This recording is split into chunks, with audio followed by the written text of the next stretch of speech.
Good evening and welcome to Cooperative Vermont. We're coming to you live this Sunday, July 14th, 2013 from VCAM Studios in Burlington, Vermont. I'm Matt Cropp. Eric Davis is away for the week. And we're going to be having a really sort of interesting show that's a little bit different from what we usually do. It'll be kind of an oral history of the Onion River Co-op and City Market with a number of folks who are in the studio with me to talk about its evolution from its early days of being kind of a buying club to its current manifestation as a major downtown employer of many people that does $36 million of business a year. But before we get into that, some quick co-op news. The first piece of news is for the International Day of Co-ops. We did a bicycle tour of Burlington area co-ops that went pretty well. We hit the Energy Co-op of Vermont, the Rose Street Artists Co-op, City Market, and we ended at Web Skillet, which is a worker co-op, and for some cake and pizza and good conversation about the task of building a cooperative economy in Burlington. And there's some conversation about doing another co-op happy hour soon. So keep your eye on our Facebook page, Cooperative Vermont, if you want to check that out. It should be sometime in August. The next thing is the Internetvale Community Farm Cooperative, which is a consumer-owned farm down in the Intervale that is really the only consumer co-op of its kind in the country. Has, along with all the other farms in town that are down in the Intervale, been kind of swamped. So there was a work day on yesterday, which I'm still very much feeling, where we did a bunch of mulching and weeding out the beds of the squash and things like that. So it's a really good day to sort of see co-op member owners out really sort of engaging with their co-op. Unfortunately, because of the rain, we weren't able to hit them on the International Day of Cooperatives bike ride, but hopefully, who knows, maybe next year. Now, in the Keep BT Local campaign, the co-op has been kind of there've been a lot of discussion about outreach. The farmers market has approved having a table, so there will be several days in the next coming months where people will be tabling for that co-op. And there's also, they've now printed up some signs, so people are starting to put signs out that say Keep BT Local, and so if you want to check that out, you can go to the website to both sign up for slots tabling and to get your hands on a sign. And finally, this was something it was a little while ago, but after the last episode.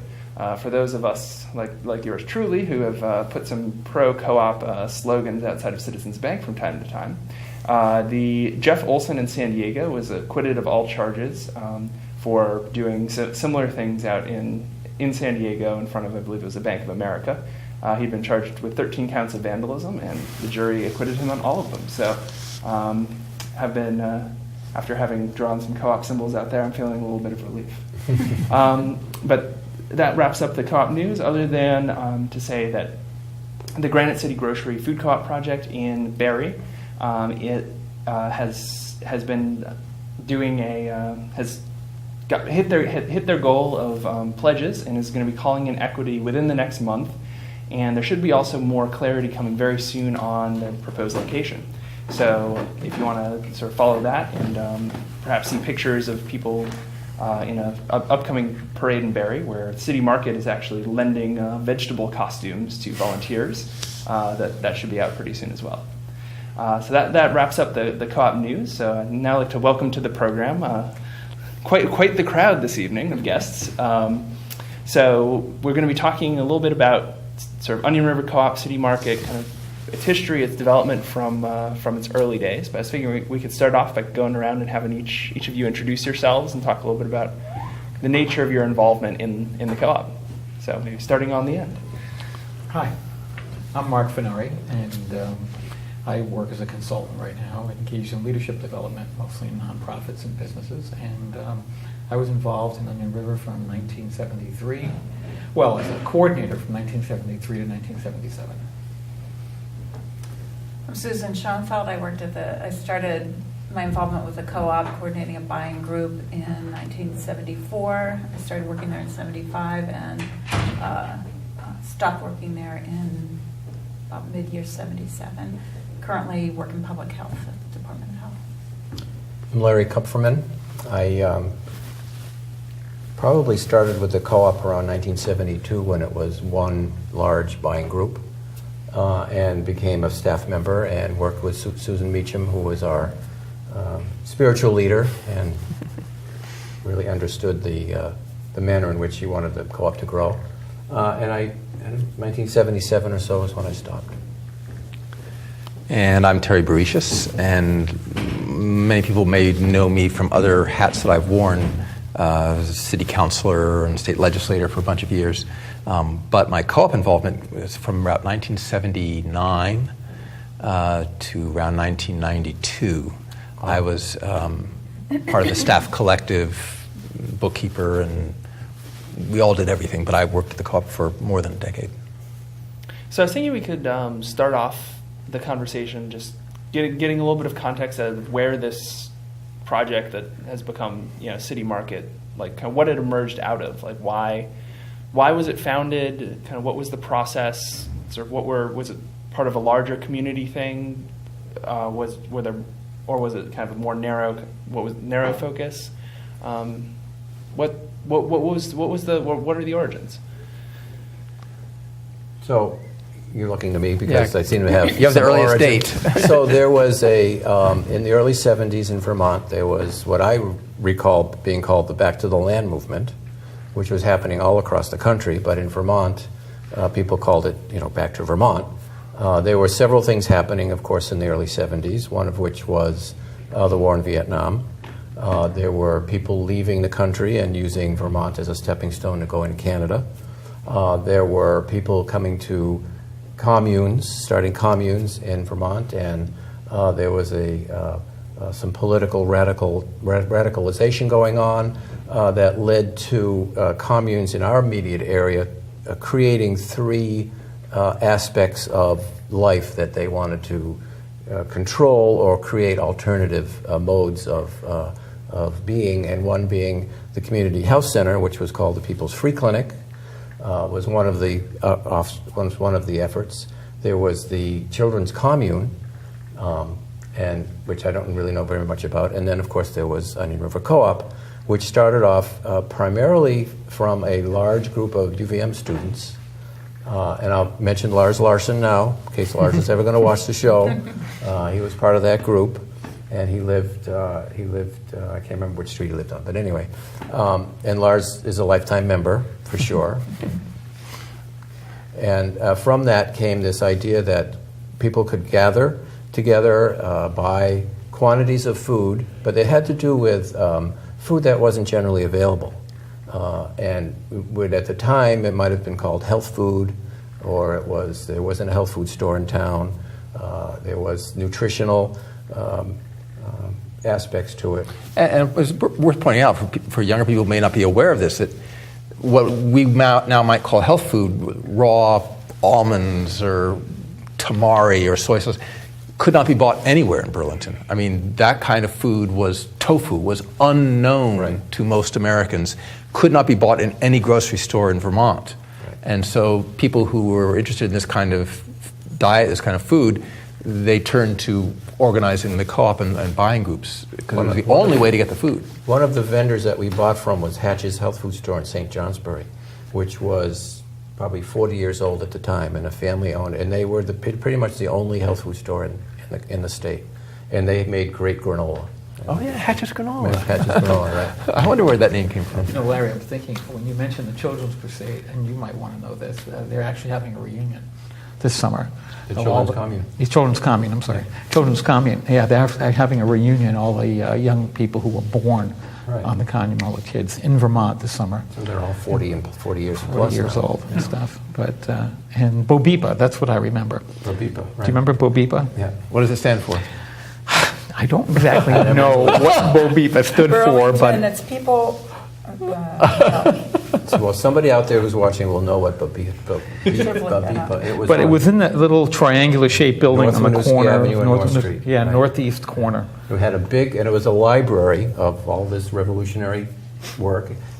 Huge flag of Che Guevara, and people would come in, and the food would come in the back door, and they'd leave with whatever. But it was basically very small place. And as time went on, buying groups emerged that thought this was a good idea, and from there, several clashes, if you will, developed in terms of what kinds of food should be on the list: health food versus white flour versus white sugar, whether we should have toilet paper or not. I remember that debate. Right. Should we sell toilet paper? Right. And so those things were all part of the discussion, and those were the early 70s. I recall the very first distribution I was involved in. There was one truck. It was a National Guard truck that somebody commandeered from somewhere, came to where I was working at the time, and we unloaded. And it was 100-pound bags of peanuts, and somebody had driven to New York and went to Bazzini and places that were still in business. They were great places. And we couldn't do the distribution at that site anymore because it was a school for children who have, at the time, were part of an alternative schooling arrangement. And they got into the peanuts in a big way, and about half of them were gone by the next morning, so we couldn't distribute for them. In those days, see, the co-op didn't have a headquarters. It was just the food would be gathered, trucks would go around the Northeast bringing food, and then once a month, we'd find some location, people would come from their pre-order groups and get the food and take it back to the living rooms, divide it up into individual orders for the individual families. They would go to that person's house, and start with just one group, two groups, dozens of groups, and at the peak there was over 100 different pre-order groups, each of which would have between 2-3 families up to 20 or more families in each of those pre-order groups, of which there were 100 or more. Right. So the idea that it was like you'd have the pre-order groups all put it in and would send a representative to pick up whatever was for the pre-order group, and then it would and they'd have to rotate that distribute it. and say, whose turn is it to go get the food and bring it back? And we tabulate on by hand. There was no computers at the time. I Adding remember the first computer that came into the kitchen at Archibald Street. Some person brought in this suitcase, opened it up, and it was this big calculator. It was a portable computer, and of course nobody knew what it was at the time. And I don't even know if he could actually tabulate, but we did it all by hand and added up. I remember one year there was $1 million in sales. I mean, that's how it grew to that extent. But it was very cumbersome, and it wanted to say something. Oh, right. And so it by itself, it had its own issues in terms of the business. It was a good way to start a business that had absolutely no capital because nobody had any money in it. When you talk about equity shares, I'm not sure we even knew or even thought that equity was part of it, because the concept was no ownership. The concept was no organization. So there were others in the group who incorporated and became Onion River Co-op around 1973 or so. We should mention the Irelands, Russ and Connie Ireland, were instrumental in coming up with the name. But just in terms of that, that aspect of it.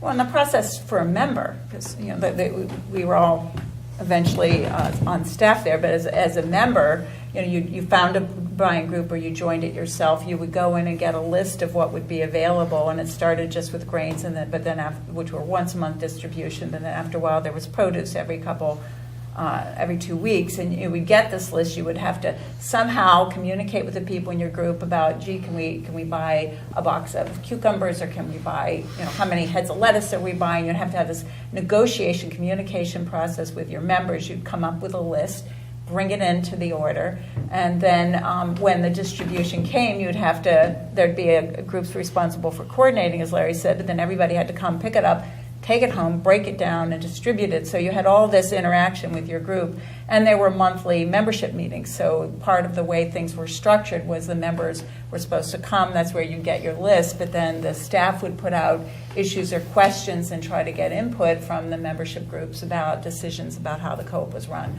So there was really a lot of attempt to get people involved and active through their buying groups. And to explain one thing about the negotiations, the point was, like, if raisins came in a 30-pound box, your pre-order group had to get 30 pounds of raisins or no raisins. And so, come on, I want 10 pounds. I can eat 10 pounds, but you had to find other people in your group who would agree to buy the raisins, or you couldn't have any raisins that month. And so that was it. And eventually we got to the point where we say, all right, we're going to break them down. Once we had a building at Archibald Street, we'll break it down. We'll make 10-pound bags. So, that was sort of the compromise, and so that was the pre-order groups became a little bit more practical for smaller families. What I remember was, because I stumbled into the co-op, I was in a buying group for a very short period of time, and then I was kind of hanging around the building on Archibald Street where the co-op was renting the space. That's my memory. I could be wrong about this. Right, and then you started by renting. And not only was it, so I'm not going to say anti-equity. Let's just say it didn't have equity, but was definitely anti-profit. And so success was really about running everything and coming up with a zero net balance. Matter of fact, I remember when an opportunity came to buy the building, we went around asking people to buy the building, and I put up X number of dollars along with a couple of other people to buy the building, because people said, oh, well, maybe we should buy this building. Maybe it'll be a good idea. It was a discussion about whether the co-op should own property. Right. So that was Earl Schwinn. That was Earl's original Earl Schwinn cyclery was the 77 Archibald Street. So what was the kind of the initial governance process? Was it something where people would just kind of come together and vote, or like how were decisions made before it moved into its first physical location? I think governance. When I think back, there was no governance. So in the vacuum of no governance, the staff started being what was known as a collective, and having its own hiring. And the membership, as Susan was saying, had their monthly meetings. But there was, I don't want to say there was no governance, but it might have been anti-governance. It might have been just a sense that we can do this without needing a lot of boards of directors, general managers, and the structure, if you will.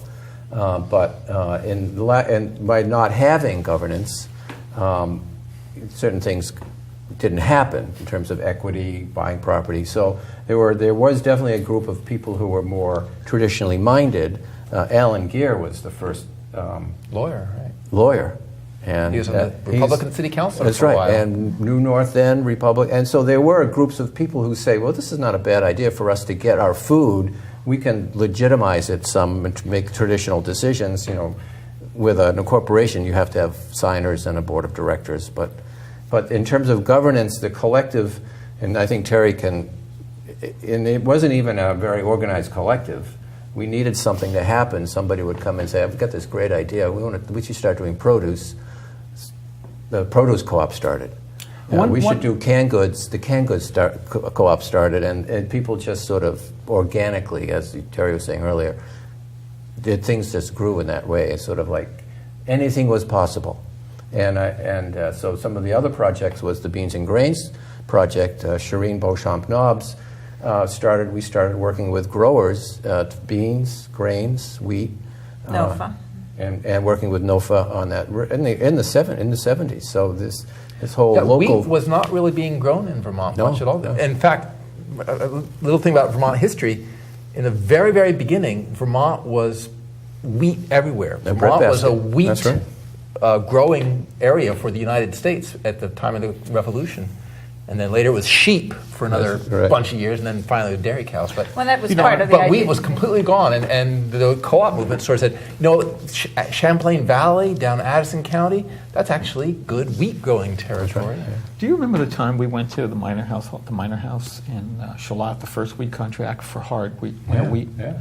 And Mike's family, which is a dairy family, they asked us to go down there. We went down there for a little bit of dinner and to talk about growing a bunch of wheat for the food co-op, and we just sat around the kitchen. We had to thrash it ourselves. I mean, it was harvested, but we had to put it through this hand crank thing to clean it, and it was still, every now and again you get a rock or something. But so governance, I think that's a really good question, and it was not as well developed as a concept, if you will, as it is now in terms of equity, and you have this. I think one of the reasons is that because it was not only not for profit, it was literally anti-profit.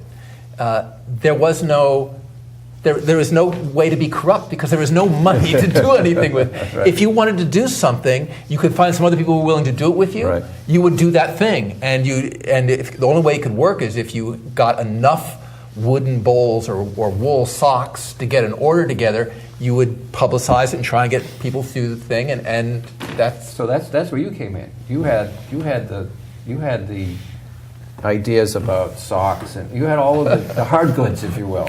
Yeah? Well, maybe. I think you I don't did. remember it that well. I do remember working on the produce stuff at Laboujan and going down to Boston to the Right. Chelsea Market Right. and doing some hauling. But I do remember remember talking about about the Rochdale principles, and it sort of didn't work for us, and because they were too, we weren't really ready for the structured legitimacy of the There was Rochdale probably- pioneers. There was probably more anarchy involved in the group that was doing it, and traditional governing principles, if you will, like incorporation and the board, which never really developed until really into the 80s or maybe mid-80s, late 80s, I don't know. There was a lot of sense of empowerment of people that we could do things on their own. And so, for example, Loaves and Fishes was a group of people in the Northeast Kingdom that started their own truck driving. And they would drive to Florida and bring back oranges, for winter deliveries. We made a connection with the Montreal Co-op and brought spices across the border. There was just a sense with things, if you had an idea, you could develop it, you could do it. Right. We started, food buying groups at the senior centers. We went in there, and the canned good co-op that Larry mentioned too, People Acting for Change Together, was the low income focus, because it was true within, I think that even back then with Onion River Co-op, there was discussion about having the money to pay ahead to buy your fruits and vegetables. There were a lot of middle class people involved who could afford that, and there were people that had, I think, more of a struggle. Did we take food stamps? Do you remember? Were we able to do Eventually that? we did. I don't Eventually we remember when. did, but I don't know. Actually, don't know when that started. But I that don't know was. when that started either. I remember when the farmers market started taking food stamps too, but Yeah. I can't remember that. One question that kind of emerges from this is it sounds like one of the first then kind of structures that really emerges is this kind of staff collective. What was the transition like, and kind of maybe talk a little bit about the transition from kind of being like an all volunteer thing to having paid staff? Well, Larry, you were the very first paid staff person. Right. And then So when were Sue you Meacham joined? and I split $100 a month in 1973 or so. And Susan was a commune member from Mount Philo, and she had 3 children.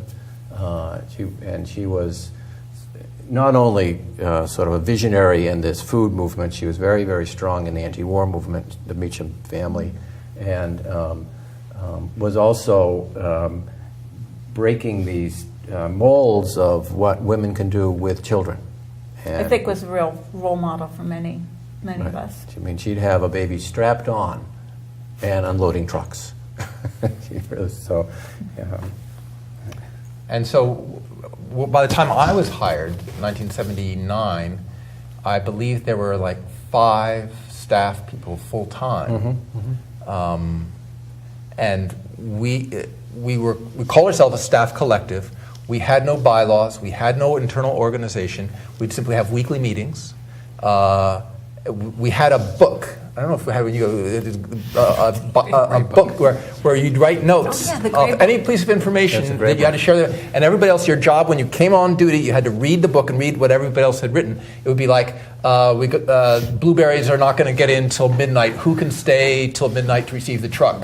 Or so-and-so called about this. And so that was our communications. And we would have weekly meetings. And we call ourselves a staff collective. We would refer to ourselves sometimes as a union. And it was mostly very politically oriented people. In other words, some of the people who were members of pre-order groups were only interested in getting this alternative health food that they couldn't find anywhere else in Vermont. They had no interest in politics. But the people who gravitated to being on the staff were doing it largely because of the political model, the anti-capitalist political model of organizing an economy that was not dependent on profit. And so they were mostly very, ethically oriented and committed to this concept, and for, a couple decades functioned as a collective, and we would simply rotate jobs every 6 months or so. You were the produce buyer, you were now going to be trained on how to order grains, and this person was the bookkeeper, they were going to be trained how to buy produce, and we would rotate the jobs. So over a period of a few years, most of us learned to do just about every aspect of running the co-op. And that's when it was still pre-order. And then there's a whole transition, which we can get into later, about transition from being pre-order groups to being a storefront? One of my strongest memories of being a collective, and I do remember, like Terry, the weekly meetings where we would, we would really reach consensus on the decisions we were making. Consensus, yes. But one of the things I most strongly remember in terms of the idea of a collective was we were struggling with staff salaries and how much should we get paid, and some people had, the question came up within our group, should we ask for raises? Do we need more money? And some people needed more, and some people needed less. And so the idea that we ended up coming up with, and I have just clear memory of presenting it to a monthly meeting, was that we wanted to have a $250 a month salary for full-time employees. But as a collective, we were going to decide whether some people, if they needed more than $250 a month, then somebody on the collective would take less than that, so that it would be the same amount to the membership, but we would be divvying it up that way. And I just remember the discussion from this broad group of people as to not understanding the thought behind it. Is this really fair? And then someone at the end, just saying, well, this is what they want to do. Let's trust them to do it. And it was just one of the conversations we had with membership about, and the different reactions of people that got it right away versus people that just I think generally liked and supported what we were doing, but didn't necessarily understand where people were coming from with it. There was also a structure being built overarching, and it had to do. It was called the New England People's Co-ops, and it was an aggregation of the co-ops in Vermont. So Plainfield, Upper Valley, Hardwick. Oh, that's right, Hardwick. And we would pool our orders together. Was it Bennington? Bennington.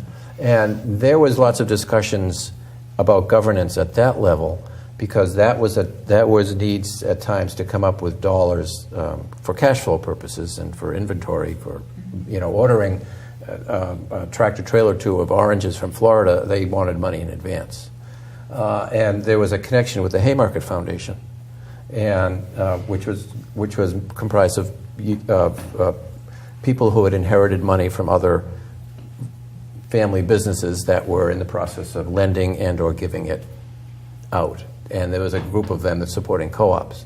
But they were all interested in, how the governance issues and coming up with bylaws and things that would, especially if there was a loan involved, make a loan document which somebody needed to sign and promise that it would get paid back and so on. So there was some governance issue, from a larger structure on, and having to do with finance at the time. And so, decisions about, the conversation you were talking about in terms of compensation, it would be a monthly meeting of all the members who show up would then say, okay, we're willing to pay X amount of dollars to the employees, and then the employee collective would decide how that was distributed. That decision was made at that particular time. I think before that there had been maybe set salaries, or there'd be some of the other things that we'd bring to membership meetings were ideas about different kind of things, different ventures to go into, and Mark actually was one of the people who would think of non-food items that he could find a big deal and bring in a truckload of this and let's distribute it.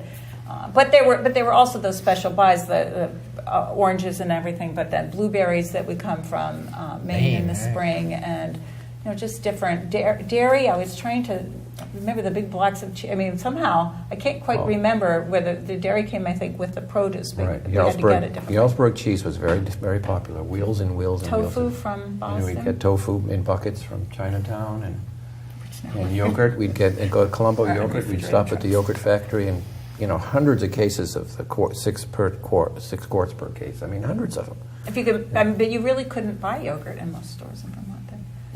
Really? Right? Yeah. And people were making it. So the thing that we should also give credit to is Diet for a Small Planet. And the author was just here recently in the past few years.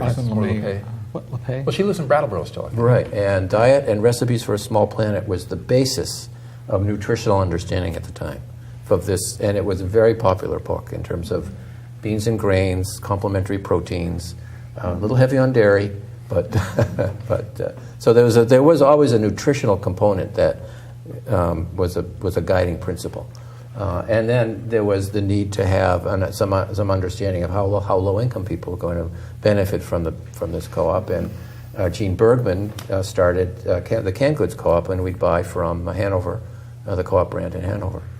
And they weren't, that was either COD or money in advance. They weren't giving us terms because, they knew how this started. So some of that governance came as business grew, because just the nature of business, I guess.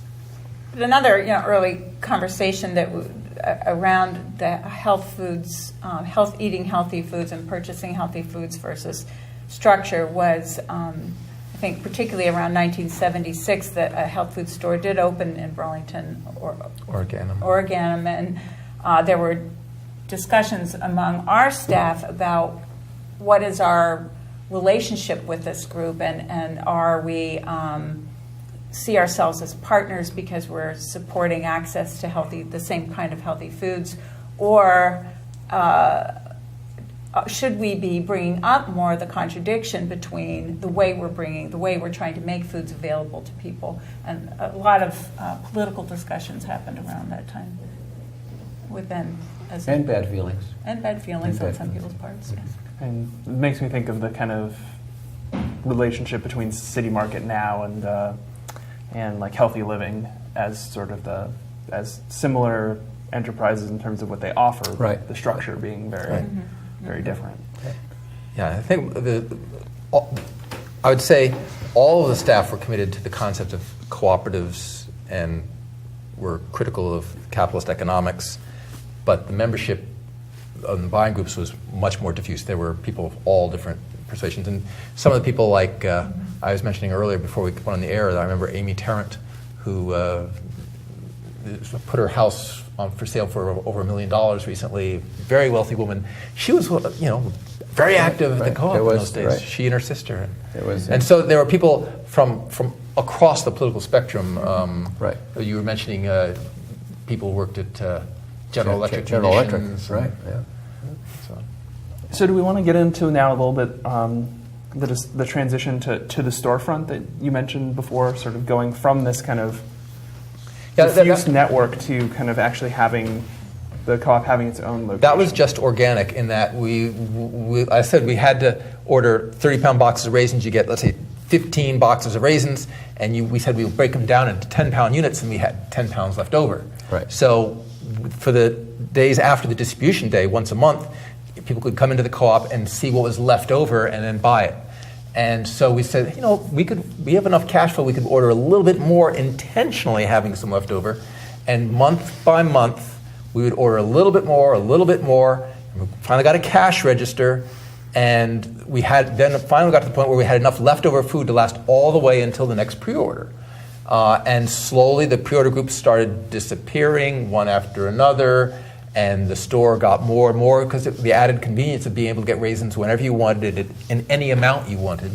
I keep using raisins as an example because they were so sticky, it was really a pain.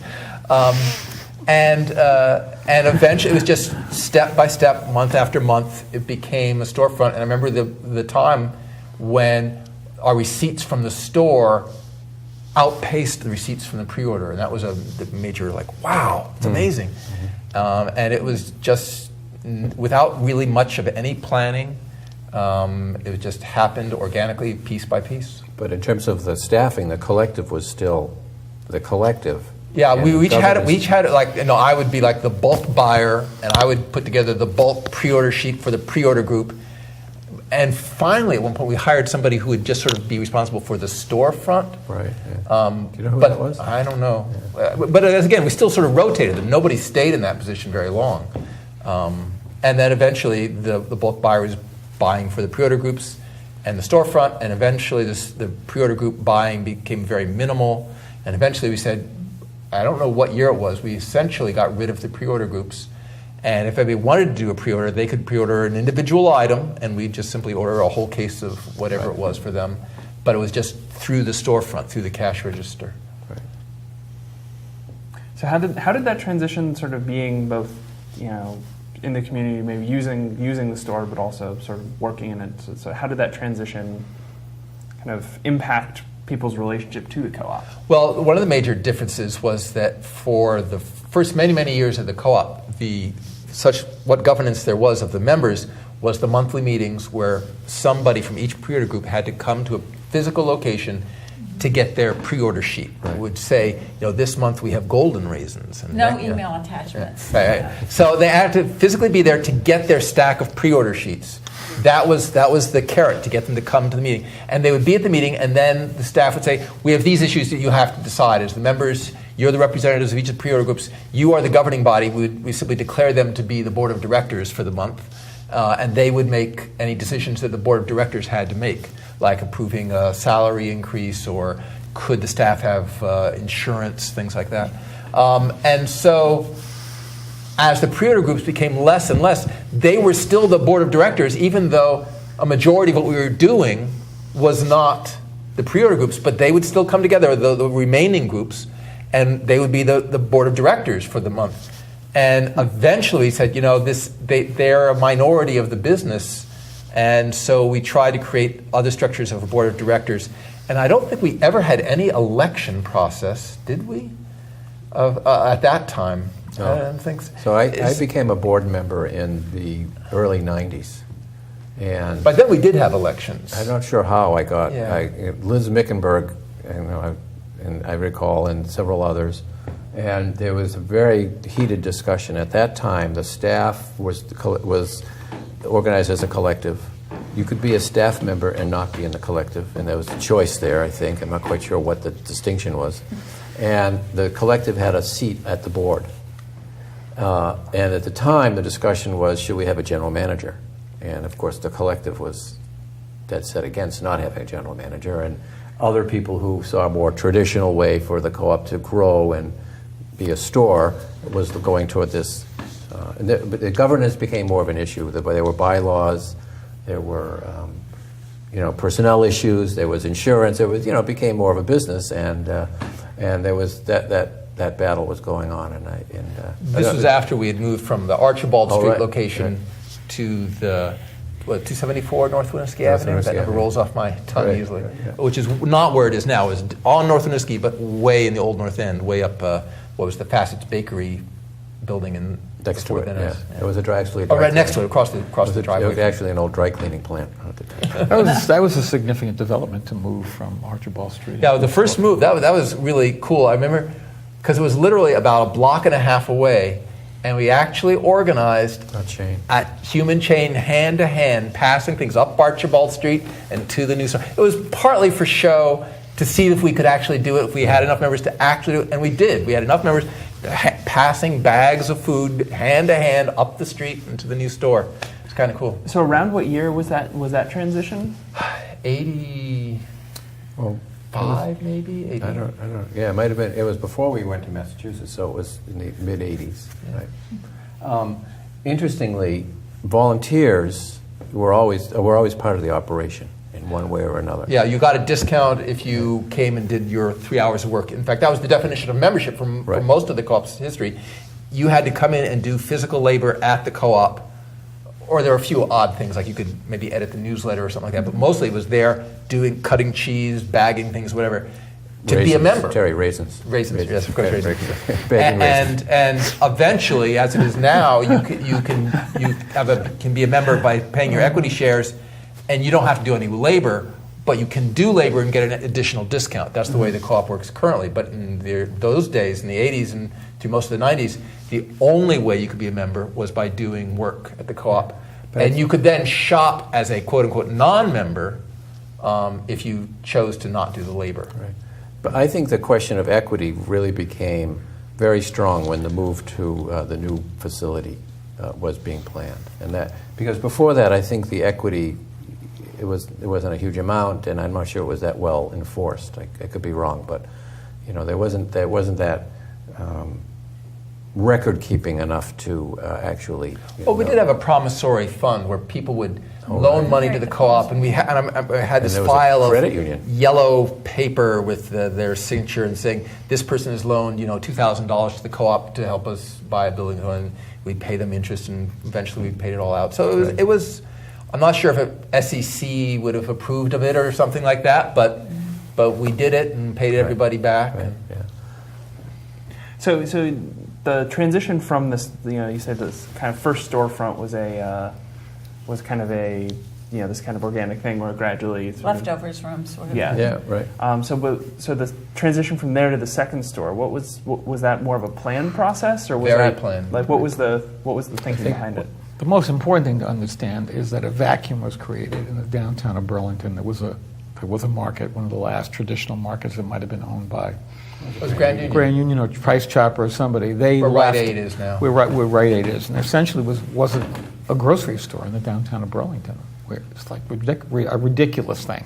So people just said, well, this is an opportunity for the co-op, and there were some people who didn't want to take the opportunity, and there were some people who saw it for what it was. And the city was very, very helpful. The Community and Economic Development Office, Mike Monty, I think, who else did I remember? Don Schramm was on the board then. I was on the board briefly then. I was on the board briefly just before that. Yeah. And I think that people said, look, this is a golden opportunity. We should take this. We should go mainstream. There's plenty of other models around it. We can do a good job of doing this. And I remember a funny conversation with Don Schramm and myself. They were having trouble getting initial funding for the plan, because they had projected the volume from the store on North Winooski to the store downtown at something from $4 to $7 or $8 million a year. Well, a few of us looked at it and said, this number, this is not right. You're going to do way more money than this. And so, but basically the business plan was changed. And then the lending institution said, oh yeah, sure, we can lend you money, because the co-op itself projected that it would make more money. And, well, the rest is really history. The store is so successful. Well, there was a battle between the co-op moving to City Market versus Price Chopper, and there was a sizable number of people who wanted a large traditional supermarket in downtown. The big issue was actually Shaw's was the main Shaw's. contender. Yeah. The problem was that the site wasn't big enough for Shaw's, so they wanted more land. They wanted the city to pay for an underground parking garage. Right. We'd still be in court now if they got. The zoning was not going to allow anything bigger than that. They needed access to Union Street. They needed much more parking, and as it is, there's a parking issue there now. But weren't they going to need there's a funeral home there? They needed the adjacent property. But there was a sizable group of people, and this gets back to the dynamic of low income issues related to price and a variety and what was going to be perceived as a health food membership only store, and that perception maintains to this day. It's not so much members only, because it's pretty much anybody shops there, but the whole notion of the kinds of food that's there is still an issue for people. And so what was the kind of community perception of the co-op sort of before that move? Because obviously, now it's in this very central place in the city. It's kind of one of probably like the core institutions of Burlington. Right. Yeah. But so what was when it was more marginal? It was on when it was Winooski way up on North Winooski in the old North End, it was the hippie alternative place. Nobody minded it. It was fine. But when the idea to bring it downtown, a lot of people just opposed that because they wanted a traditional grocery store. But as Larry said, a traditional grocery store just couldn't. There actually was a bond issue vote about whether the city would sell bonds and pay to have a parking garage for this grocery store for Shaw's, and it was defeated. So it didn't get enough votes to pass. So that even those people who supported that option, there was no legal way that a traditional grocery store could go there. So it became a choice of no grocery store in downtown Burlington at all, being one of those food deserts, as they talk about in a lot of urban areas, or having the co-op. Interestingly, there's another story and a whole other level of this discussion is the role of the city in terms of developing its property. Burlington, through the Community and Economic Development Offices, had a long tradition of working with private and public ventures to develop its property. That's a city-owned parcel. It's not anymore. It was a police station beforehand. And a before that, it was lot. the ice cream. It was the ice cream factory before it was the police station. And a parking lot. And so it was city-owned. And so the police needed to move, and the Parmelos generously rebuilt the current police station for the police department. and made this available. They were environmental issues that needed to be dealt with because it had been a previous, as Terry said, it was a Hood ice cream distribution plant, but before it there was a large underground storage, underground fuel tank that needed to be dealt with, and the soils there were. So anyway, so I'm just saying, so that's a whole nother aspect of the relationship of of development and city-owned property, which helped, in this case, the city leased it to the Onion River Co-op, which helped In fact, it was defray. like a 99-year lease right now? or No, something like it's actually, Is the co-op the owns it lease, now? no, yeah, that changed, and the co-op I think, owns the property now, but. So one other piece of this, because it sounds like it was around the same time, but the transition staff-wise from the staff collective to the general manager and then unionized workforce kind of. Yeah. Well, all of us were there before that happened. Okay. So you have to have another program because I was the last remaining staff of the four of us. I was the last person, last year's, and I had worked through the 80s into the 90s. I was in this legislature, which meant I was away for several months of the year serving in Montpelier, and I'd come back and have to reorient myself and do my job. There's a state law that says you can't fire an employee for serving in the legislature. So I had the right to get my job back, but it became just a burden. So I finally said, I'm not going to do this job anymore. I'll hire somebody who's really full-time. But that was around 1992 or 1993, which is right at the time that the issue was coming up. It was like 91 through 93. There was the issue of should we have a general manager, because the staff collective was still functioning and was probably functioning about as well as most businesses, but there were problems. People not following through necessarily with all their commitments, and what could the staff collective do to, penalize or force somebody to follow through on their commitments. How do you evaluate yourselves? And we had a very formal evaluation process. Each staff person, we actually put a lot of work into this as a collective. Each staff person would get to pick one of the other staff person to be their lead. We didn't call them interrogator, but the lead evaluator. That person would then pick somebody else, and I think it was like the two of them would then have a survey which would go to all the other members of the staff collective to evaluate this person's job performance. And then they would sit down with the person and say, this is what the staff has to say to you. And the point is that person who's being evaluated had a chance to pick who was going to be the person to deliver the bad news if it was bad. So it was somebody that they felt safe with. And so we would have this formal process, and we would go on. And it worked reasonably well, except that there were occasional extreme personnel matters. There was one case, which I probably don't want to get into here, but there was one case where one person was hired who was not really doing what we thought, and when she was fired by the staff collective did fire people. In my term, I can think of at least 3 people who we fired from the collective. It was unanimous. Everybody but that one person voted to be rid of them.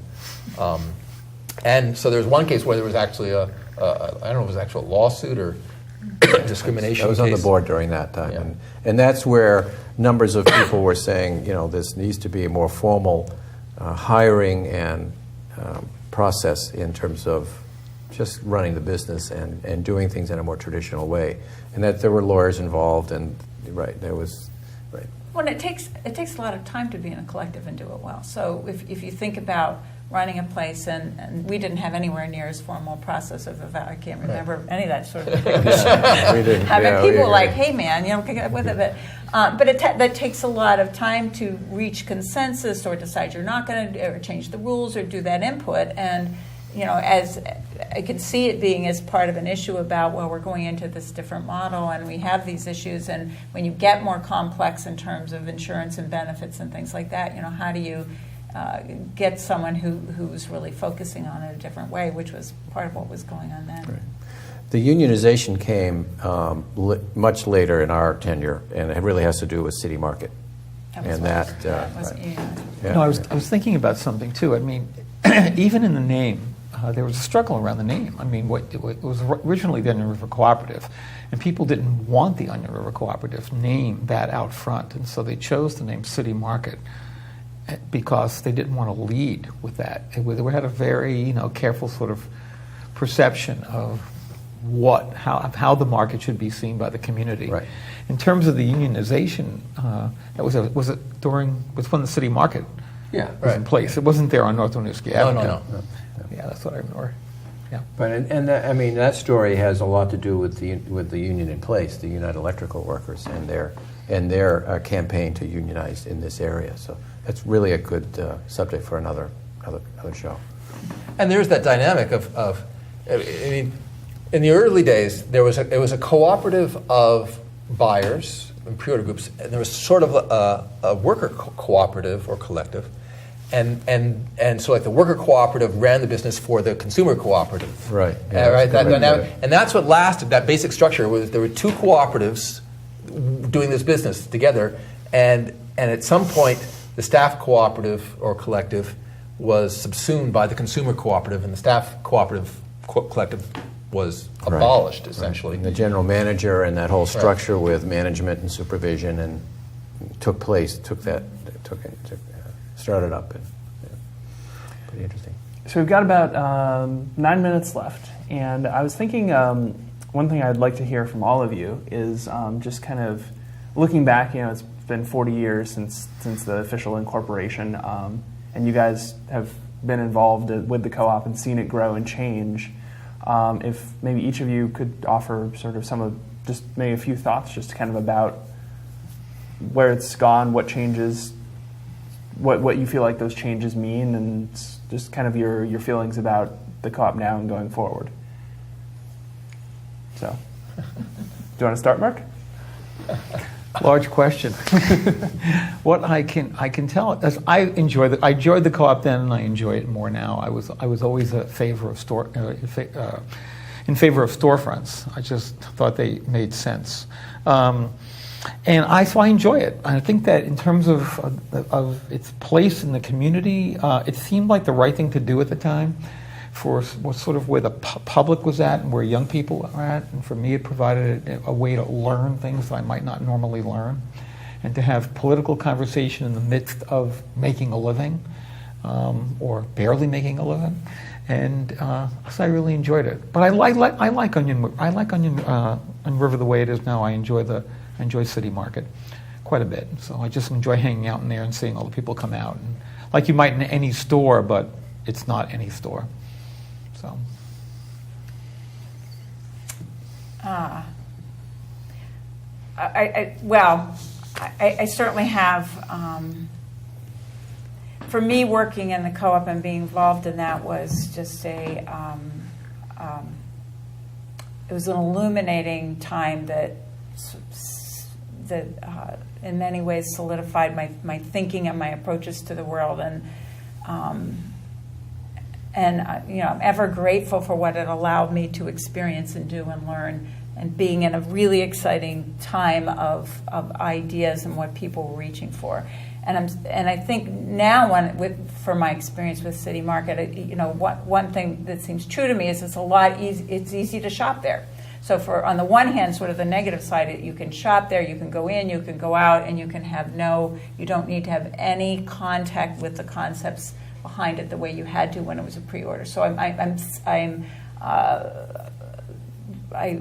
sort of reminisce about that, and I miss that as something that is not necessarily part of the experience. On the other hand, it still provides a framework where you have the capability of participating in ways that you can't other places. So you can go in and volunteer. You can be involved. When you talk to the board and projects that people are involved in and ideas they bring in, there's not duplicated anyplace else. So all of it's there, and I'm excited and really glad it's there for an option. And then I just get a little bit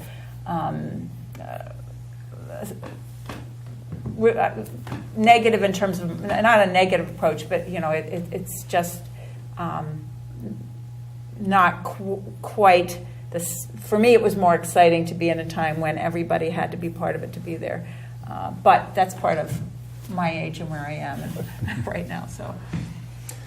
Well, I think the City Market Onion River Co-op is doing a great job community building.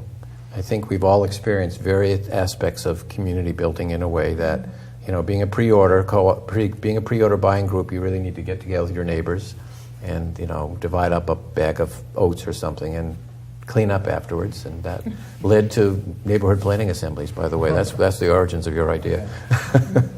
But what's interesting to me now is that the scale and how big it is now, I think the City Market staff do a great job in terms of connecting City Market to other local and national and international things.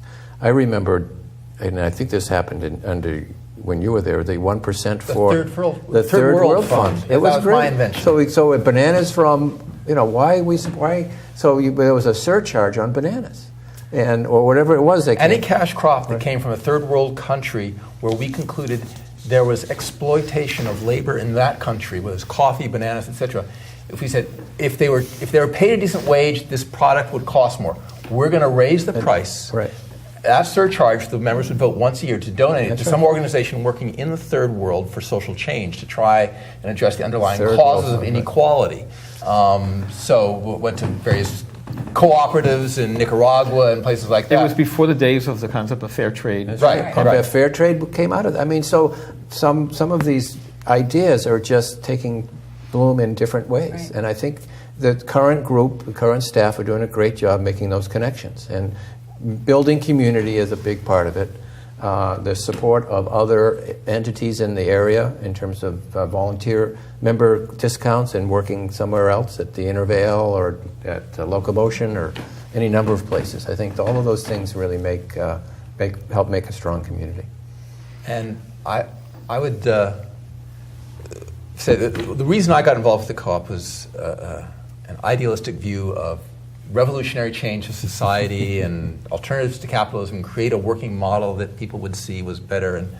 And quite frankly, I'm still committed to that vision. I have not become more conservative with age. If anything, I've become more radical in many ways.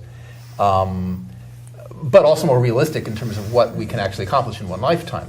But I think that there are shortcomings with the co-op structure that we have. I think that the election process of the board of directors is so disempowering and so disconnected that hardly anybody is involved with even realizing that it's a cooperative. And I think that changing governance would be a good idea. I mean, my pet project, we don't have time to go into this program, but there's this concept of sortition, which is a word coming from ancient Athens, where almost all of their magistrates, all of the bodies that would adopt laws, were created by random selection, by lottery selection of citizens. So I think that the co-op would do much better is if they would constantly be pulling, like a jury concept, pull together a bunch of members to make some decision on some policy issue, give them real decision-making authority, and that jury would make that decision. And then you'd pull together another jury, and that way, large percentage of the members would be involved. The concept is you govern. You take turns being a governor and being governed, and everybody takes a short stint at making decisions. Now, if it's just your co-op, maybe people say, I don't really want to do that. Right. But the issue is whether food is the central organizing tool for that or not. Right. That's the piece that always got me is we'd have these great meetings, and it was always about the food. And oh, by the way, this is happening, but the food is the food, and that's really... That always struck me as big. And my one sense of sort of correction of what I said about, you can come into the co-op and not be involved at all. It's you can come in and not be involved with the governance and think about the cooperative part, and yet you still, because of the way it's set up and the ideas of, you are introduced to ideas about food that you're not going to get other places too. So, I think that remains a strength, and it's this ongoing struggle about, how does the actual cooperative part of it, how do you keep conveying that concept to people over time? Last word? Okay, you had something. I just want to say something with Susan before. I think that the gift of being able to, the gift of imagining that you can do something and actually being able to be supported in doing something and trying something in the world, that personally was the greatest gift that the co-op gave me as a human being. And I carry it in my work this day, and I watch other people doing it the same way, whether it's in a nonprofit like Grounds for Health in Waterbury, which does healthcare in third world countries, coffee growing cooperatives. People, if you can imagine it, you can do it. And that's really what I think about the co-op, whether it's governance or food or community building. Well, thank you all for joining us on Cooperative Vermont, and I'm sure there'll be more discussions. So until next time, I'm Matt Cropp. Good night.